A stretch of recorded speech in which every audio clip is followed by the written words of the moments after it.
গাড়ির নিচে লাশ, পানির নিচে লাশ, ঘুমের বিছানায় লাশ। অনুরোধ করে বলছি রে যুবক, পর্দার আড়ালের মা বোনেরা, আপনার মতো কত মা কত বোন এই এলাকায় আছে এখনো নামাজ ছাড়ে না, বেপর্দায় চলে না। আপনারা কেন পারেন না রে মা? এখনো সময় আছে, তওবা করেন। আদর্শ সন্তানের মা বাবা হায়া কবরে যান। আপনার কি মনে চায় না একটা ভালো সন্তানের মা হবেন, মানুষ প্রশংসা করবে? আরে আম্মা জান, আব্বা জানের, আপনারা কি সন্তানের ভবিষ্যৎ নিয়ে ভাবেন না? আপনি যদি ভালো আদর্শ দিয়া যেতে পারেন, সন্তান বন্ধুদের নিয়ে এক সময় গর্ব করবে আর বলবে আমার আম্মু কত ভালো, আমার আব্বু কত ভালো। মা জানেরা, বাবা জানেরা, তওবা করেন। যুবকদেরও বলি তওবা করো।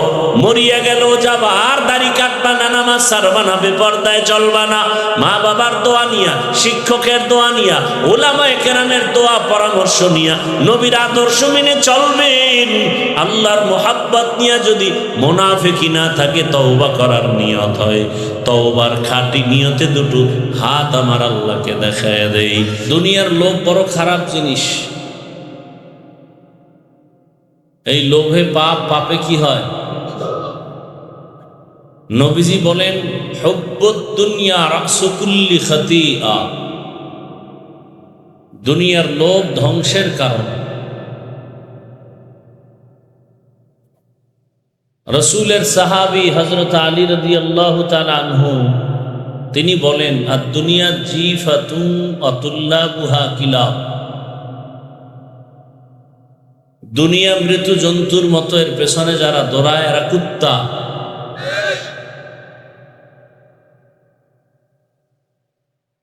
আল্লাহকে ভুলে যারা দুনিয়া দুনিয়া করে, চাই হুজুরও যদি করে,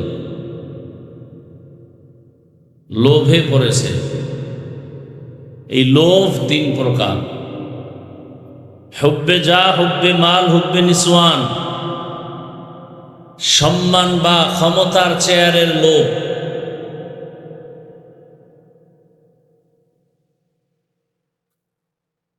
দ্বিতীয় লোভ হলো সম্পদ বা টাকা পয়সার লোভ।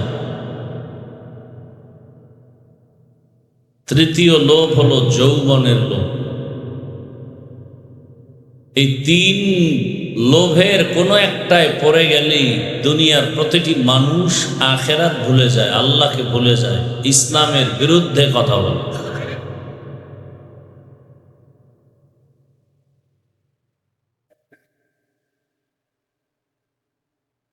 এই লোভে পড়ে আজ দুনিয়া ধ্বংসের দ্বার প্রান্তে। কিসের অলি আবদাল পীর বুজুর্গ, লোভে পড়ে গেলে আর ইমানের কোনো স্কেল থাকে না। এরকম প্রত্যেকটা সাইডে। আচ্ছা, লোভ কি জিনিস? লোভ কাকে বলে? লোভ আপনার ছেলে মেয়ে পরিবারের যতটুকু চলতে প্রয়োজনের বেশি আশা করার নাম লোভ। যার একটা ফ্ল্যাট থাকলেই হয়, আরো বেশি আশা করে, এটার নাম লোভ। ফেরাউন ক্ষমতার লোভ অন্তরে ঢুকায় জীবন ধ্বংস। নমরুদ ক্ষমতার চেয়ারের লোভ। কারুন টাকার লোভে আল্লাহকে ভুলে গেছে। যৌবনের লোভে বহু মানুষ ধ্বংস। নিকৃষ্ট তাসনিমা নাসরিন MBBS ডাক্তার, শুধু জৈবিক চাহিদা চরিতার্থ করার জন্য বিভিন্ন প্রপাগান্ডা ইসলামের বিরুদ্ধে, কোরআনের বিরুদ্ধে ওপেন যখন শুরু হলো, আলেমরা মাঠে নেমে আন্দোলন শুরু করলেন। আর থাকতে পারিনি, বোরকা পরে পালিয়ে গেল। তার সাথে টাকা নিয়ে দ্বন্দ্ব ছিল, শুধু ইমানের, ইসলামের বিষয়। লোভ বড় খারাপ জিনিস। টাকা লাগবে, টাকা ছাড়া চলা যাবে না, কিন্তু লোভ করা যাবে না। ক্ষমতার লোভে সকালে এক কথা, বিকালে আর এক কথা। টাকার লোভে আর এই মাঠে যে এত যুবক, এরা আল্লাহর হুকুম মানে না কেন? এত বয়ান শোনার পরে, জানার পরে যৌবনের লোভে পড়ছে। দাড়ি কাটতেছে, যেই ডানা কাটা পরীর পিছে ঘুরতেছে, ও দাড়ি পছন্দ করে না।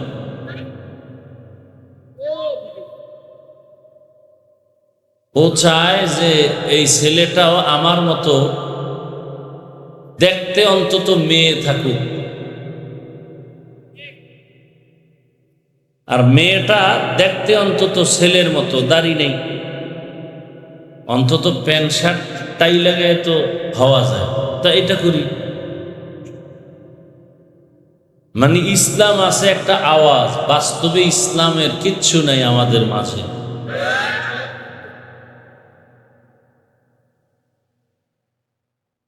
বড় কঠিন হালাত।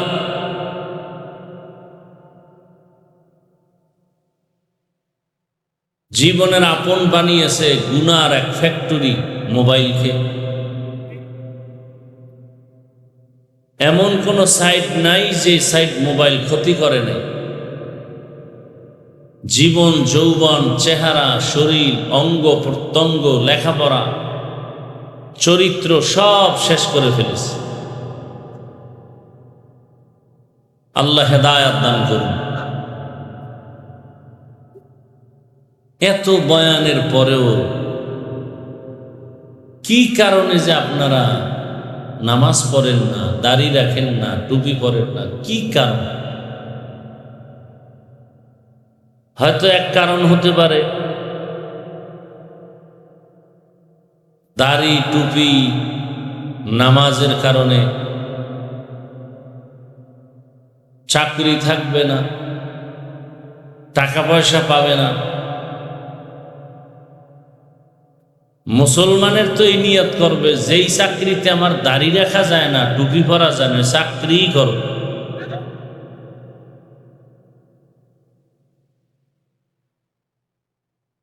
এই কারণে আর এক দল আছে মনে মনে বিভিন্ন পেরেশানির মধ্যে যৌক্তিক বানায় রাখছে, দাড়ি রাখলে যৌবন কমে যাবে, যুবক যুবক ভাব থাকবে না। আবার কিছু দেখা যায় হালকা হালকা একটু দাড়ি রাখেও নিচের দিকে, চেহারার নিচে অংশে। কেউ ভাই মাশাআল্লাহ দাড়ি রাখছো, না তো কথা থোতার গোড়ায় কি কেটে স্টাইল। ক্রিকেটারের পা চাটি তো, আন্তর্জাতিক মানের চরিত্রহীন ক্রিকেটার বা খেলোয়াড় এদের মুরিদ হয়ে গেছে। সে আমার পীর সাহেব, আমি তার মুরিদ, অতএব তার পোশাকের মতো আমারটা করতেছি, তার ডিজাইনের মতো আমার ডিজাইন। বড় কঠিন হালাত। যেই যুবকদের 40 বছর পর্যন্ত চেহারা থাকবে উজ্জ্বল, সেই চেহারা 25 বছরে নষ্ট কেন? শুধু দুনিয়ার লোভে পইরা গুনাহ করছে, সব শেষ। যৌবনের লোভ, নাইলে টাকার লোভ, নাইলে চেয়ারের লোভ। অথচ তোমার লাইনের যুবক রক্তের ফোঁটা জমিনে স্পর্শ করে গোটা দুনিয়াটাকে আলোড়িত করে গেল, আর বলে গেল টাকা দিয়া পশু কিনা যায়, অমানুষ কিনা যায়, আমি হাদিকে টাকায় কিনা যায়। কি তোমারে কিনবে না? তুমি তো বিক্রি হবা ভোটের আগের রাত্রে। তসবিহ গুনতেছো, সেই বরকতের রাত কবে আসবে?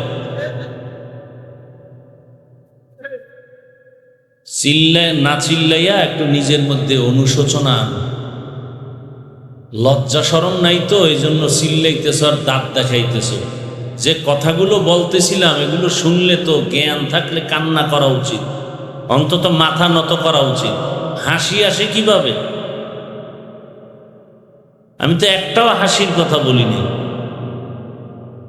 তুমি যে অমানুষ, মানুষই হইতে পারো নাই, এটা বুঝাইতেছি।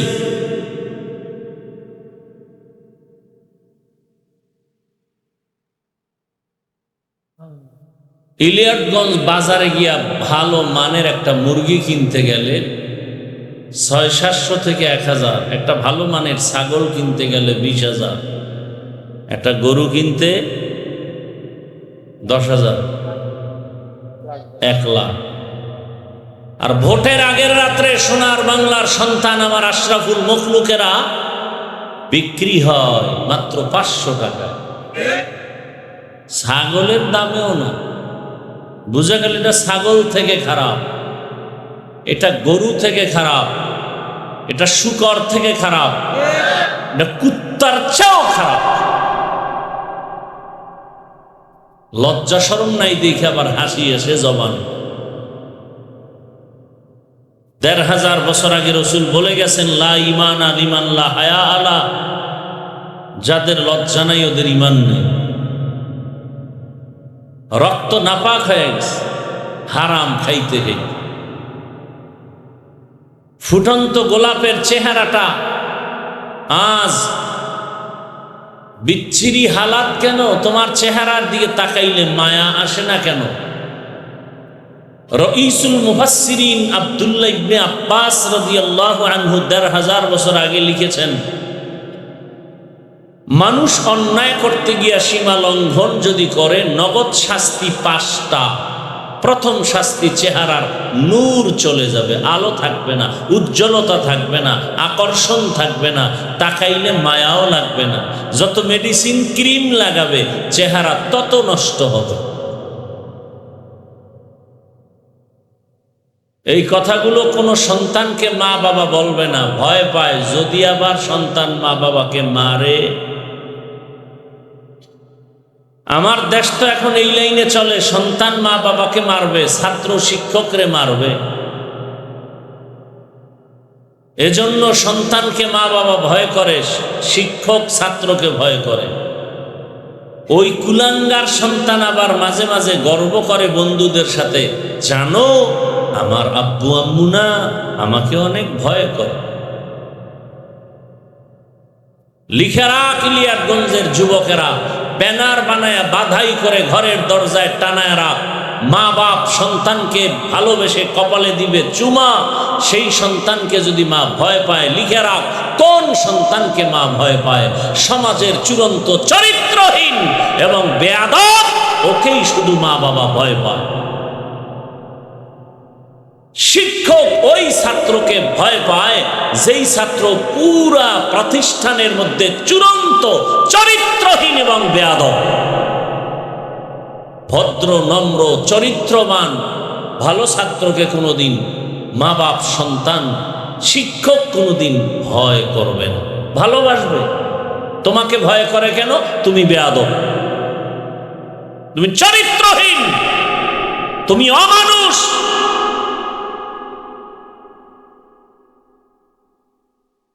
ছেলেটা রাস্তা দিয়ে হাঁটে, মানুষ এসে এসে টাকা দেয়, 50,000 টাকার বান্ডিল। যুবকরা আমি শুনে বলছি, তুই তো দেখছো ফেসবুকের গোলামি করো, সাক্ষী দে আমার কথা ঠিক না বেঠিক বলছি। মরার পরে অ্যাকাউন্টে চেক হলো, কোটি কোটি টাকা আসছে। বল যুবকরা, আবার ওই ছেলেটা কোনোদিন লাইভে এসে টাকা চেয়েছিল? কোনোদিন লাইভে টাকা চাইনি, আর অ্যাকাউন্ট ভরে গেছে কোটি কোটি টাকায়। রাস্তা দিয়ে হাঁটলে মানুষ এসে টাকা দেয়, আর তোর চরিত্র কত খারাপ।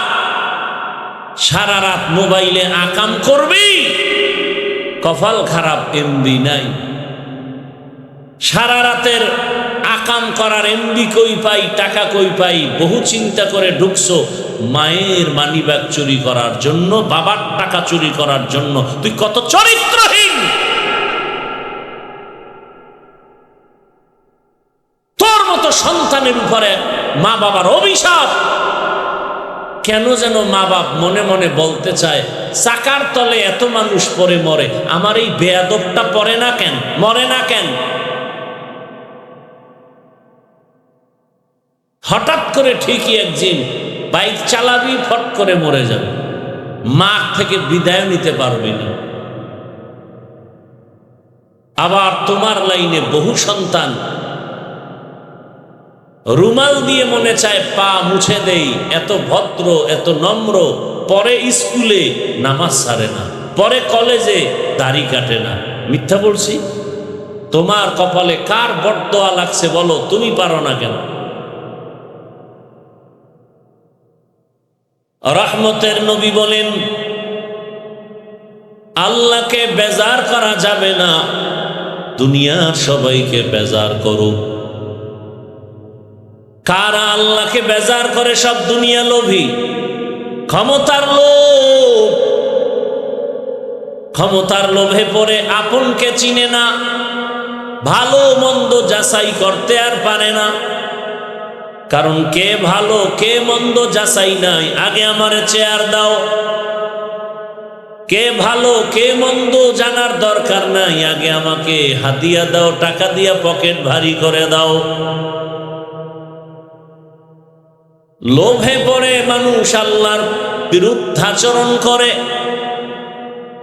কিন্তু পরিণাম ফল বড় ভয়ঙ্কর। নমরুদের মতো বেঈমান দুনিয়া লোভী হইয়াও শান্তি পায় নাই, দুনিয়ার কাউকে শান্তি দিতে পারে নাই। ফেরাউনের মতো বেঈমান দুনিয়ার লোভে পড়ে আল্লাহর বিরুদ্ধে গিয়া নিজেকে খোদা দাবি করলো। কবর মাটি পর্যন্তকে গ্রহণ করে নাই, মশামাছি গ্রহণ করে নাই। এমন মৃত্যু হয়েছে অপমৃত্যু, আজও পর্যন্ত দুনিয়ার কোনো বেঈমানের ঘরে নমরুদ নামের কোন সন্তান নাই, ফেরাউন নামের কোন সন্তান নাই। এই রকম লোভে পড়ে, টাকার লোভে পড়ে কারুন ধ্বংস হয়ে গেল। ক্ষমতার লোভ বড় খারাপ। দুনিয়ার যেমন কোনো ভ্যালু নাই, পাওয়ার নাই, এই লোভে যারা দৌড়ায় এক পর্যায়ে দেখা যায় তাদের কোনো পাওয়ার নাই। এক সময় পুলিশেরা, র্যাব আর্মিরা স্যালিউট দেয়, আবার তারাই এক সময় হাতে হ্যান্ডকাপ লাগায় দেয়। এই যে দুনিয়ার পেছনে যারা দৌড়ায়, সবকিছুর মূলে তাদের আশা দুইটা, শান্তিতে থাকবে আর সম্মান পাবে। শান্তির জন্য সুন্দর বিল্ডিং করে, কিন্তু এই বিল্ডিং করে কি লাভ? 10 তলা বিল্ডিং পড়ে আছে, আর বিল্ডিং ওয়ালা জঙ্গলে জঙ্গলে দৌড়ায়, ঘুমের খবর নাই।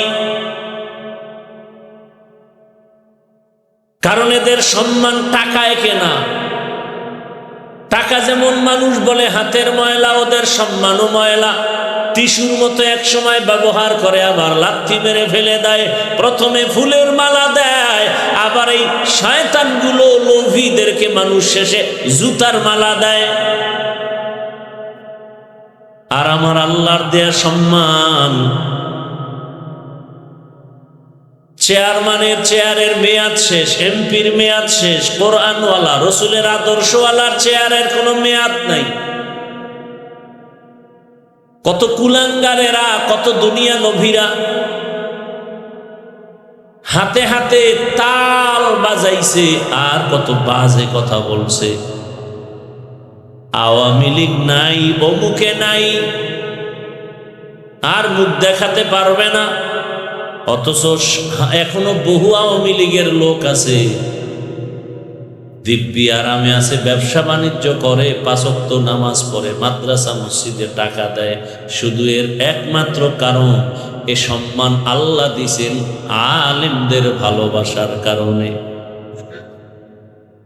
আর যারা বেয়াদবি করে, এক বেয়াদব তো জাতীয় বেয়াদব, আর এক বেয়াদবি আন্তর্জাতিক বেয়াদবি, আর এক বেয়াদবি এলাকা ভিত্তিক ইমামের সাথে বেয়াদবি করে, আলেমের সাথে, বক্তার সাথে বেয়াদবি করে। ইমামের ধমক দেয়, কত বড় বেয়াদব। আলেমদের সাথে যারা বেয়াদবি করবে, মরার আগে বিছানায় ওর পড়ে থাকতে হবে পঙ্গু হয়ে।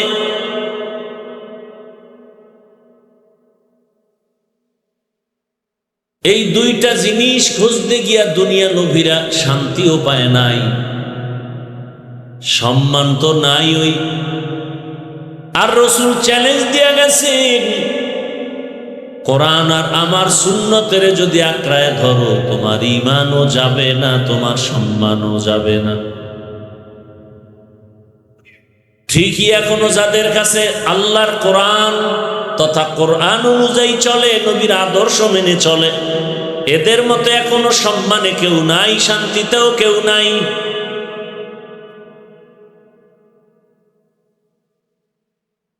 অতএব মানুষ, আল্লাহর দিকে ফিরিয়ে আসো। কার পেছনে তুমি দৌড়াও?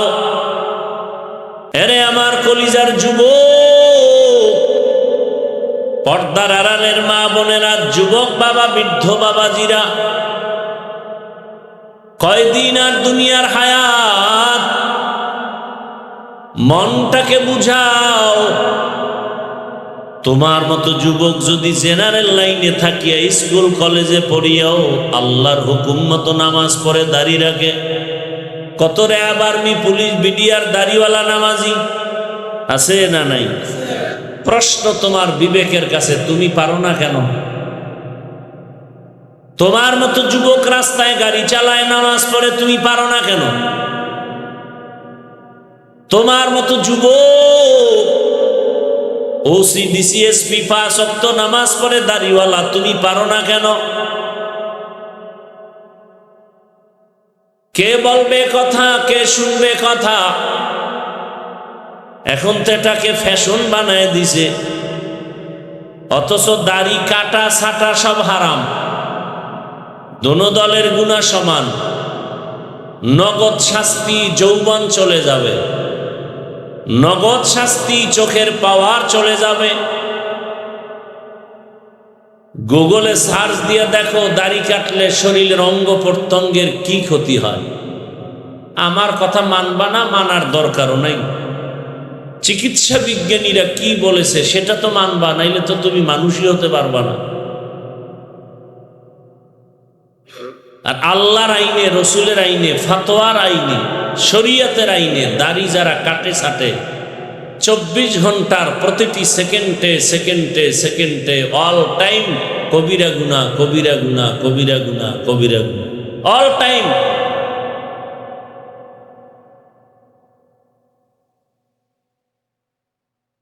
আর কেমনে বুঝাইলে মানুষ বুঝবে?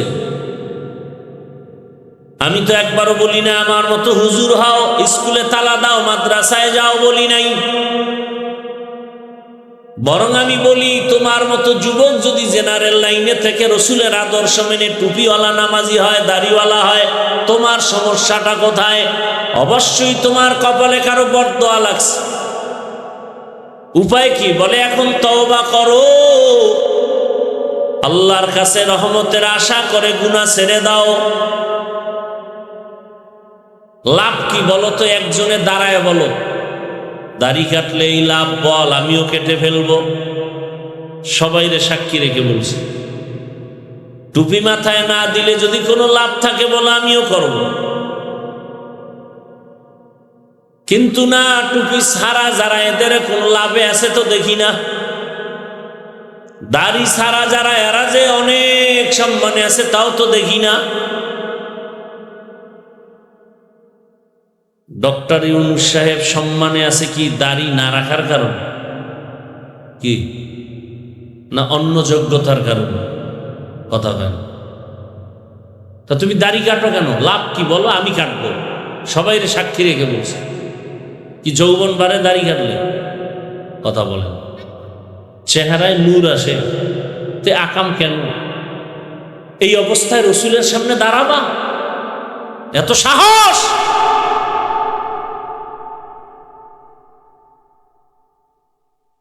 আওলাদে রসুল মাদনী রহমতুল্লাহ আলাই বাংলাদেশে আসতেন, বিশেষ করে সিলেটের জমিনে বেশি সময় কাটাতেন।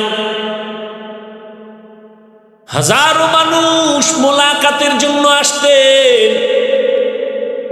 আওলাদে রসুল আসছে, দেখতে যাই, বরকত নেই, হাত বিছায় বিছায় সালাম দেওয়ার জন্য। তবে 2 শ্রেণীর মানুষের সাথে হযরতে হাত মিলাতেন না। একদল যাদের দাড়ি কাটা ছাটা ক্লিন, বলতো তুই রসুলের দুশ্মন, কলিজায় আঘাত দিছে, তুই আসছো আমার সালাম দিতে, সুন্নাত মানো ফরজ বাদ দিয়া, বের হ দুশ্মন।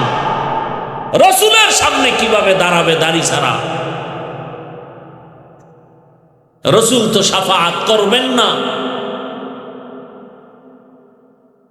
আরেক দলের সাথে হযরত হাত মিলাইতেন না, যারা সাহাবায়ে কেরামের বিরুদ্ধাচরণ করে, বলতেন তুমিও রসুলের দুশ্মন, বের হও আমার থেকে। রসুলের দুশ্মনের সাথে কোনো সুন্নতের আদান প্রদান হতে পারে না।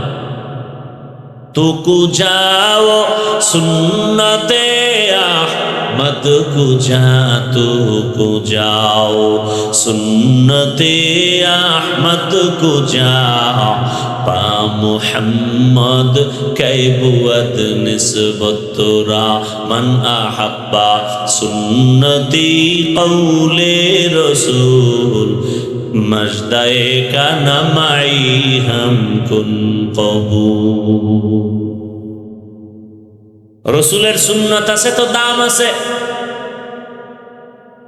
যার দাঁড়িয়েছে ওই লোকটা দাড়ি অবস্থায় সিনেমা হলে যায় না, ভয় অন্তরে কাজ করে। দুনিয়ার একজন নবী, একজন সাহাবীও দাড়িবিহীন ছিলেন না। এরে নবীর আশিক, আমি কাউকে আঘাত দিতে আসি নাই, বুকে লাগাতে আসছি। আমার কথা বলার মানে হলো তুমি তওবা করে আল্লাহর পথে চলে যাও। আমি চাই তুমি যুবক অবস্থায় ডাক্তার ইঞ্জিনিয়ার হলেও যেন সর্বোচ্চ সম্মান তোমার হয়, মানুষ যেন মাথায় নিয়ে সম্মান করে। একজন ব্যক্তি হোমিওপ্যাথিক ডাক্তার জাকির নায়েক সারা দুনিয়ার কাছে এত সমাদৃত কেন? টাকার গরমে। এই যুবক, টাকার গরমে, ক্ষমতার গরমে। খুঁজা খুঁজা বের করতো কারণ কি? কবি নজরুলের এত গুণগান গাও, তোর মতো সারা রাত মোবাইলে জেনা করলে কি এত সুনাম হতো? মানুষের জীবনের অমূল্য সম্পদ চরিত্র।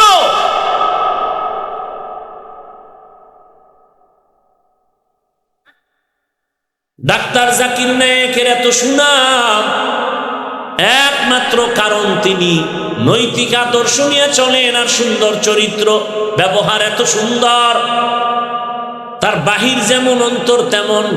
এজন্য আল্লাহ পাক সামনে আগায় দিছে।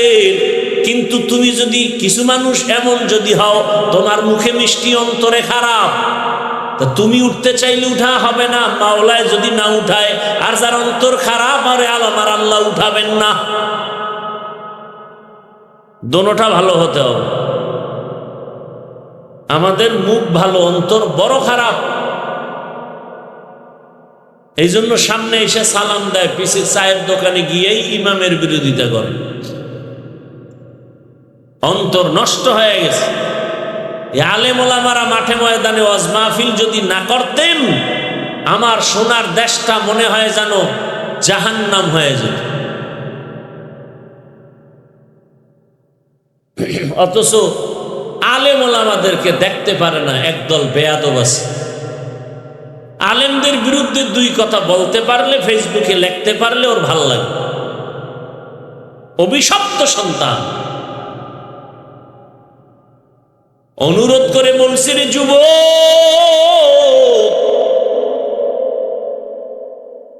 তুমি আল্লাহর হুকুম রসুলের আদর্শ মানতে গিয়া তোমার লেখাপড়া বন্ধ হবে এটা তো না, বরং তোমার লাইনে কত বান্দা রসুলের আদর্শ নিয়ে চলে, কত ডাক্তার রুগী দেখে, নামাজ পড়ে, দাড়িওয়ালা, কোরআন তেলাওয়াত করে নাই। আমি চাই তুমি সেরকম সুনাম অর্জনকারী এক ডাক্তার হও। বেয়াদব হইও না। তুমি ইঞ্জিনিয়ার হলেও জানো গোটা দেশের মাঝে তোমার সম্মান পরিলক্ষিত হয়। তুমি ওসিডিসি এসপি হলেও জানো মাটি পর্যন্ত তোমাকে শ্রদ্ধা করে, সম্মান করে। সেজন্য লাগবে তোমার সুন্দর চরিত্র আর 3 জায়গার দোয়া। কয় জায়গা?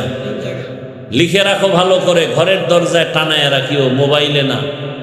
এই 3 জায়গার দোয়া আসলে তুমি জিরো থেকে হিরো, কসম আল্লাহ। আর এই 3 জায়গা থেকে যদি কোনো এক জায়গার বরদোয়া লেগে যায়, মরার আগে বিছানায় পঙ্গু হয়ে মরবি, লিখে রাখ। কয় জায়গার থেকে? 1 নম্বরে মা বাবা।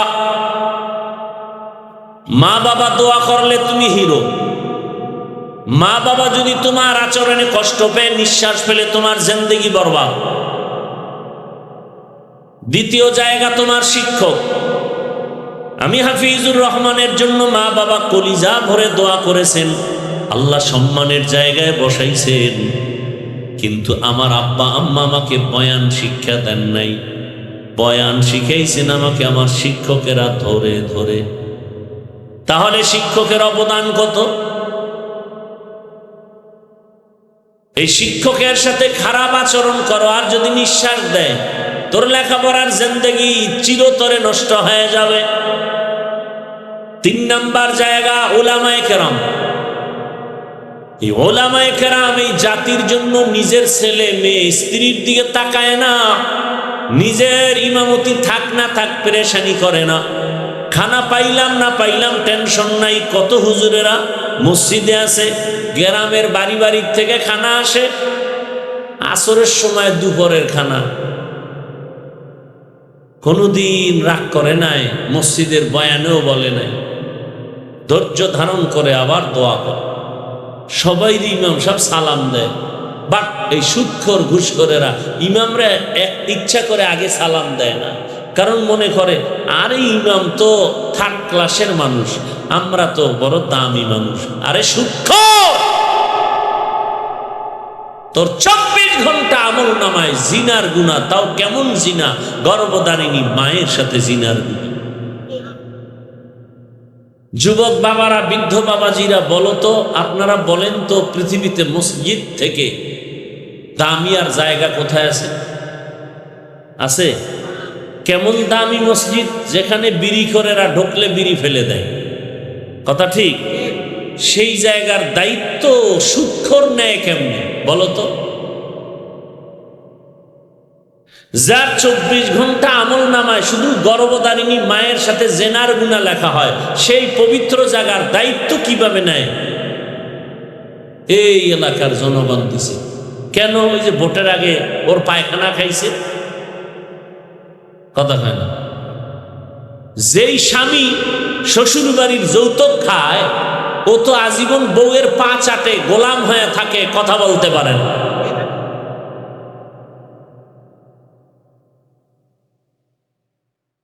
যেই সুদখোরের ব্যাপারে স্পষ্ট কোরআনে এত ভয়ঙ্কর কথা, জীবনে নামাজ পড়লে কবুল হবে না, রোজা রাখলে কবুল হবে না, তওবা না করলে ওর চিরস্থায়ী জাহান্নামী, সুদের খাতায় নাম থাকলে ওর হজ কবুল হবে না, সুদের খাতায় নাম থাকলে দান সদকা কবুল হবে না, মোনাজাত কবুল হবে না।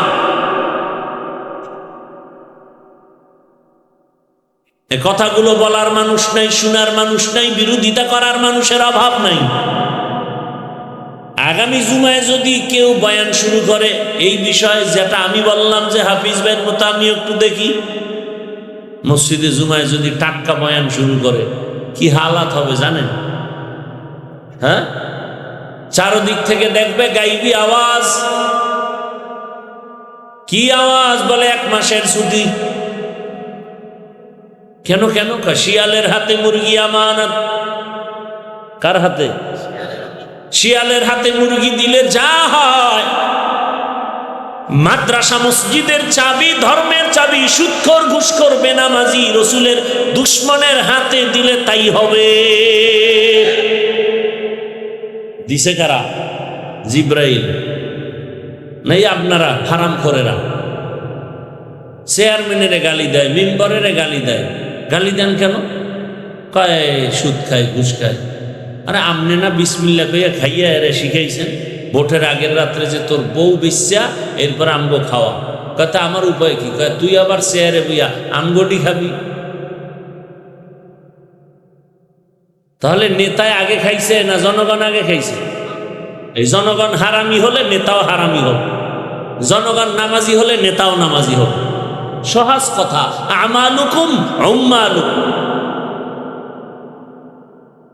কি রাজনীতি করতেছি না?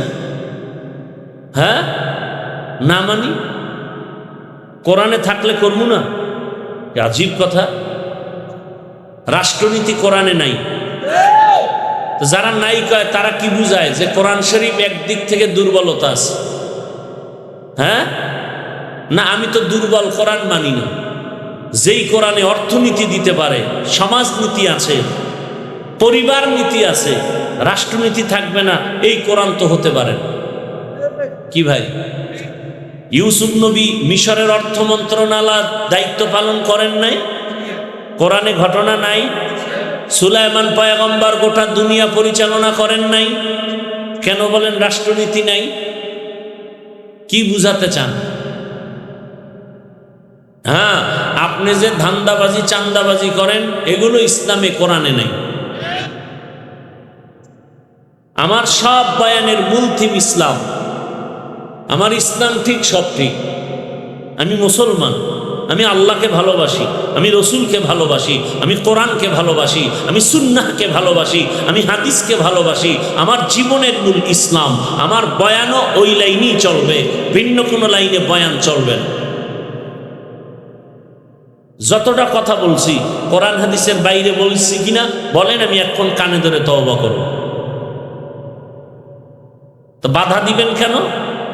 যে হুজুর এই বয়ান করেন সেই বয়ান করেন। আপনি বয়ান বুঝেন? 20 বছর ডাউলের পানি খেয়ে কোরআন হাদিস পড়লাম আমরা, আর বয়ান কি করব সেটা আপনার থেকে শিখতে হবে। যে আউযুবিল্লাহ পারেন না, বিসমিল্লাহ পারেন না, কপাল পরা মুসলমান, MA pass, BA pass, IA pass, আসসালামু আলাইকুম এটা পাস করেনি। কেমন নির্লজ্জ, সালাম দিতে পারেন না। সালামালাইকুম মানে তোর উপরে ঠাটা পড়ুক, হেকায় আলাইকুম তোর উপরে আগে পড়ুক। কত বড় নির্লজ্জ! দুনিয়ার সব জানে, সব পাস করলো, সালামটা দিতে পারে না। কত নির্লজ্জতার কথা! আবার কোন কুলাঙ্গারের বাচ্চা বলে বিশুদ্ধভাবে সালাম দিলে এটা জঙ্গির পরিচয়। আয় আল্লাহ, হাতগুলো কবুল করে নেন, তওবা কবুল করে নেন। আয় আল্লাহ, আপনার ইবাদতের জন্য কবুল করে নেন, গুনাহমুক্ত জীবন দান করেন। আয় আল্লাহ তাআলা, আদবওয়ালা বিনয়ী জিন্দেগি আমাদের দান করেন। আমিন। আলহামদুলিল্লাহি রাব্বিল আলামিন, ওয়াসসালাতু ওয়াসসালামু আলা সাইয়্যিদিল আমবিয়াই ওয়াল মুরসালিন ওয়া আলা আলিহি ওয়া আসহাবিহি আজমাইন। ইয়া আরহামার রাহিমিন, ইয়া আরহামার রাহিমিন, ইয়া আরহামার রাহিমিন। رب ارحمهما كما ربياني صغيرا. اللهم إنك عفو كريم تحب العفو فاعف عنا. اللهم إنا نسألك رضاك والجنة ونعوذ بك من سخطك والنار. اللهم إنا نعوذ بك من البرص والجنون والجذام وسيء الأسقام. রব্বুল আলামিন, আমাদের জীবনের গুনাহ মাফ করে দেন। আল্লাহ মাহফিল কবুল করে নেন, আয়োজনকারী সহযোগিতাকারীদেরকে কবুল করে নেন, এলাকার ঘরে ঘরে শান্তি দান করেন, মা বোনদের আবেদা বানায়া দেন, সন্তানগুলো নেককার বানায়া দেন। আয় আল্লাহ, মেহেরবানি করে আমার কলিজার যুবকদের দ্বীনের খাদেম বানায়া দেন। মোবাইলের গুনাহ থেকে আমাদের হেফাজত করেন, সারা দুনিয়াবাসীকে মাফ করে দেন। আয় আল্লাহ, প্রবাসীদেরকে হেফাজত করেন, বাংলাদেশ ইসলামের জন্য কবুল করে নেন, ওলামা মাশায়েখদের এক অনেক বানায়া দেন। আয় আল্লাহ, নিফাকিদের থেকে হেফাজত করেন, বাতিলের মোকাবেলায় বিজয় দান করেন, বাতিলকে বাতিলের দ্বারা দমন করে দেন। আল্লাহ, আয় আল্লাহ, সুন্নাতওয়ালা জীবন দান করেন। আয় আল্লাহ, মাদ্রাসা মসজিদগুলো কবুল করে নেন, অন্যান্য শিক্ষা প্রতিষ্ঠান নবীর আদর্শে কবুল করে নেন। আয় আল্লাহ, পরস্পরে হিংসা হাসাদ দূর করে ইখলাস ও তাকওয়া দান করেন। আয় আল্লাহ গুনাহের প্রতি ঘৃণা জমায়া দেন। আয় আল্লাহ তাআলা মা বোনদের আবেদা পর্দাওয়ালা বানায়া দেন। আয় আল্লাহ যারা পরীক্ষার্থী কামিয়াবি দান করেন। আয় আল্লাহ সুন্নাত অনুযায়ী চলার তৌফিক দান করেন। আয় আল্লাহ নবীজির রওজা বাইতুল্লাহ জিয়ারতের জন্য কবুল করে নেন। আমরা যারা হাত তুলেছি জানি না কারা ইয়াতীম। আয় আল্লাহ বাবা হারাইলো অনেকে, মা হারা অসহায়, মেহেরবানি করে সবার কবর জান্নাতের বাগান বানায়া দেন। যারা বেঁচে আছেন হায়াত বাড়ায়া দেন।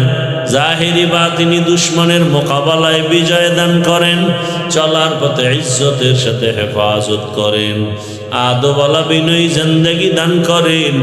বেয়াদবদের বেয়াদবি থেকে কুদরতের হাতে হেফাজত করেন।